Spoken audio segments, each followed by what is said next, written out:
Here's Mickey Mouse, and I'm pretty sure you recognized him immediately. He is a character from the cartoon that carries the same name that was created back in 1928 by Walt Disney. Can you believe it? 91 years have passed and yet it never gets old. Every generation knows about the mouse in red shorts and big yellow shoes. And so does about Snow White and Cinderella, and Bambi, and The Lion King also. And I can go on with every other Disney movie you probably have watched and adored, because everyone likes Disney movies and adores the characters in them. Obviously, Disney was a very creative man since he came up with the designs of the characters and became very successful and popular in the film industry. But that's not how the story started. He was actually rejected by newspaper editors for lacking creativity and having no original ideas. When he first had the idea about Mickey Mouse, he was rejected 302 times by bankers, saying that the idea was absurd. His Mickey Mouse cartoons were also rejected because they were deemed to be too scary for women. And if that's not enough, Three Little Pigs was also turned down because it only had 4 characters. He was turned down when he was so close before finally getting financing of creating his dream of Walt Disney World.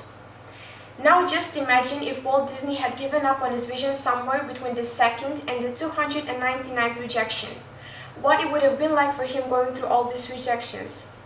Family, friends, editors, and everyone else's opinions we seem to care about. We never would have grown up knowing about classics like Aladdin, Beauty and the Beast, or The Lion King, or every other Disney movie. Disney World wouldn't have existed, and the entire global media and entertainment empire that Disney built wouldn't have existed. Thankfully, he chose not to listen to any of his critics and press forward towards his dreams. Disney was a man with a crystal clear vision, a ton of faith in that vision, and a sheer persistence to keep on going. He also believed in himself enough to make it happen, and sometimes that is what we need more of, self-belief. How would you cope with a lot of them? And I mean a lot of them telling you that maybe you should give up and try something else that sounds more realistic or is more likely to happen. That maybe you should get over it and find something that most people will find appealing and be supportive about it. Will you still have the same faith, belief, and enthusiasm about your idea? Will it still seem achievable to you? No idea will work for every person on this planet, but it sure will for most of them, if you believe that you can make them work.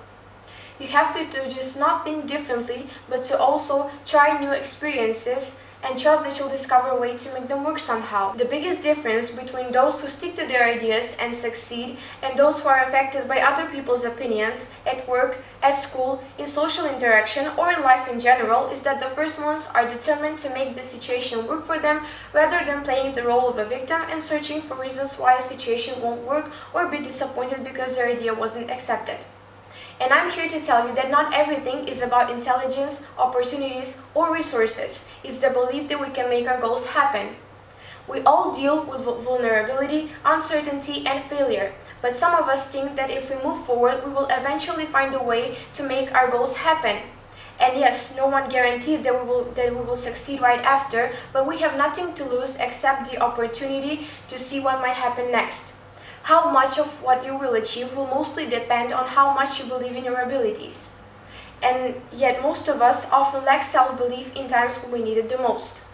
Rather than having unshakable confidence, we often allow doubt and insecurity to shake our resolve and make us believe that we are not capable of achieving whatever it is we have set out to do. And I can clearly understand why that is the case, because we all do something wrong in our life quite a number of times, and we are aware of them, and we have been told so on numerous occasions. But then again, there are also things that we do right, and this is a fact that we often forget. We all have shortcomings and strengths, and most of the times our brain will choose to believe the negative, the shortcomings, the anxiety, and so on, instead of believing in our natural ability to overcome all our obstacles. But the truth is that it will be very hard for you to find someone who genuinely believes in you. So you have to believe in yourself first before anyone else ever does. And you have to do it more than anyone else ever will. A lack of self-belief will limit you no matter how great your expectations or ideas or experience are that you are extend to.